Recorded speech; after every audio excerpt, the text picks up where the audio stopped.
যে গোপালগঞ্জে জাতির পিতা বঙ্গবন্ধু শেখ মুজিবুর রহমানের জন্ম, যে গোপালগঞ্জ বাংলাদেশের স্বাধীনতার সূতিকাগর, সেই বাংলাদেশে যা স্বাধীন বাংলাদেশ হয়েছে, আর সেইখানে যে বঙ্গবন্ধু শেখ মুজিবের বিরুদ্ধে এই কতগুলি ইউনূসের বাহিনী তারা আজে বাজে কথা বলে। আজকে যারা ওখানে যে কথা বলছে, আপনারা অতীতে তারা যখন গ্রাম থেকে আসে ছাত্রলীগে জয়েন করে, কত ভালো ভালো কথা, আর সেখানে যে বঙ্গবন্ধুর নাকি নাম মুছে ফেলে দেবে, যা তা আজে বাজে কথা বলছে, গোপালগঞ্জের মানুষ সেটা মানবে কেন?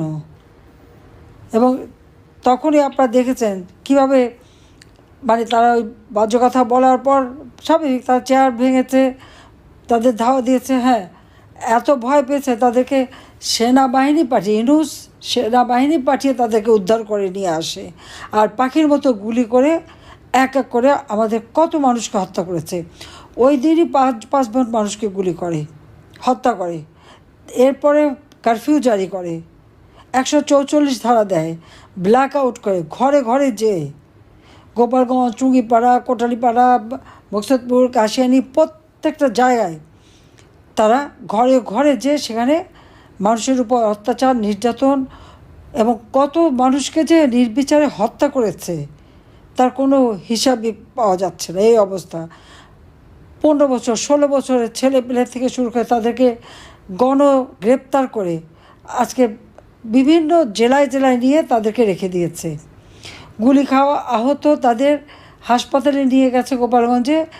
ওই স্বাস্থ্য উপদেষ্টা একজন আছে ইউনূসের, গ্রামীণ ব্যাংকের কি বলে ম্যানেজার, আবার এদিকে স্বাস্থ্য উপদেষ্টা নূরজাহান বেগম, সে নাকি বলে দিয়েছে যে কোনো চিকিৎসা যেন না দেওয়া হয়। কত বড় অমানুষ আপনারা এটা ভাবতে পারেন? কত বড় অমানুষ যে এইভাবে সেখানে নির্যাতন চালালো। কই কক্সবাজারে যেহেতু বিএনপির নেতার বিরুদ্ধে যখন কথা বলেছে, তখন তো বিএনপি এনসি পার্টি তাদের মঞ্চ ভেঙে দিয়েছে, সেখানে তো কোনো গুলি চলেনি। তো কেন গোপালগঞ্জে কেন? তাহলে কি গোপালগঞ্জের নামই মুছে ফেলে দেবে? বাংলাদেশের নামটা কে দিয়েছে? দিয়েছে তো বঙ্গবন্ধু শেখ মুজিবুর রহমান, স্বাধীন করেছেন বঙ্গবন্ধু শেখ মুজিবুর রহমান। আর তারই মাটিতে দাঁড়িয়ে সেখানে বসে এই অপমান আর কত সহ্য করবে? আমি জানি না বাঙালি আর কত সহ্য করবে, আমার সেটাই প্রশ্ন।